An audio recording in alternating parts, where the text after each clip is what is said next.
Hello friends, पिछले एक हफ्ते में अगर हम पीएसयू शेयर्स के रेट को देखें तो ये स्पष्ट है कि आने वाले इलेक्शन और फाइनल बजट के मद्देनज़र पीएसयू शेयर्स में आने वाली रैली 2.0 स्टार्ट हो चुकी है।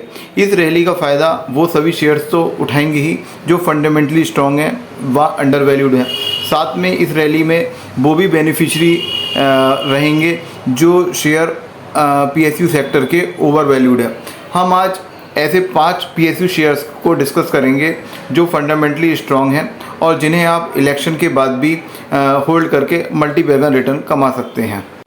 इसमें हम पहला शेयर लेते हैं रेलवे सेक्टर का। ये कंपनी डेब्ट फ्री है, इस समय अंडर वैल्यूड है, आरओई इसका डबल डिजिट में है।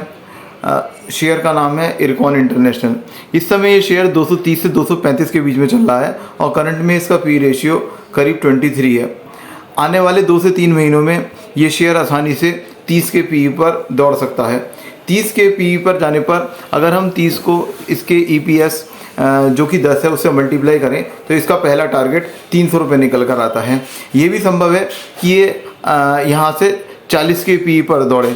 40 के पी पर इसका टारगेट दूसरा टारगेट 400 रुपये निकल कर आता है। यानी आने वाले 2 से 3 महीने में ये शेयर 300 से 400 की रेंज में जा सकता है।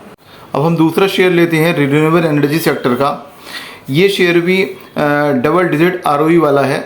इस कंपनी का नाम है इरेडा। करंट में इरेडा का मार्केट प्राइस 160 रुपये के करीब चल रहा है।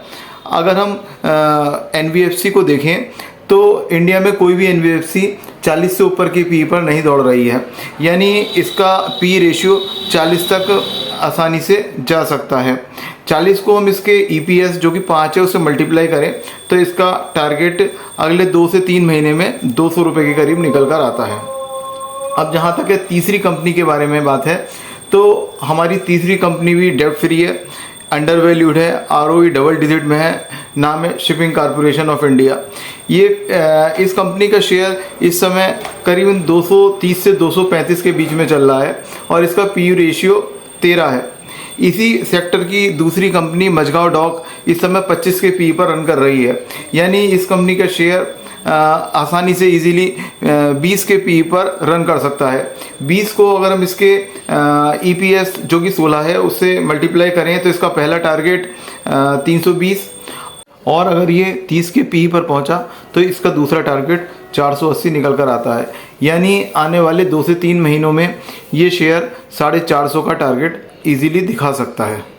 हमारी फोर्थ कंपनी डबल डिजिट के आरओई वाली रेलवे सेक्टर की कंपनी है। ये एक एनबीएफसी है, इसका ईपीएस 5 है।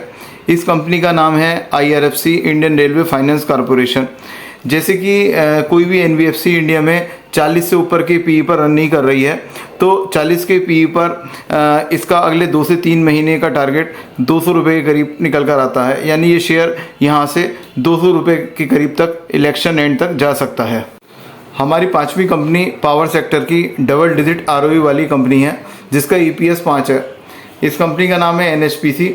इस कंपनी का करंट मार्केट प्राइस इस समय करीब 95 से 100 के बीच में चल रहा है और इसका पी रेशियो इस समय 25 है। ये शेयर इलेक्शन एंड तक इजीली 40 के पी पर रन कर सकता है। तो इसका जो अगले 2 से 3 महीने का टारगेट है वो करीब 160 रुपये निकल कर आता है। फ्रेंड्स, जो हमने ये पांचों कंपनी डिस्कस की, इन कंपनियों का टारगेट प्राइस हम इजीली इलेक्शन एंड तक अचीव कर सकते हैं। ये पांचों कंपनी फंडामेंटली स्ट्रॉन्ग है। अगर हम चाहें तो इन कंपनियों के शेयर को इलेक्शन के बाद भी अपने पोर्टफोलियो में रखकर इसमें मल्टी बैगर रिटर्न कमा सकते हैं। फ्रेंड्स, मैं कोई सेबी रजिस्टर्ड फाइनेंशियल एडवाइज़र नहीं हूँ। किसी भी शेयर में इन्वेस्ट करने से पहले आप खुद का एनालिसिस ज़रूर करें और साथ ही अपने फाइनेंशियल एडवाइज़र से सलाह ज़रूर लें। धन्यवाद।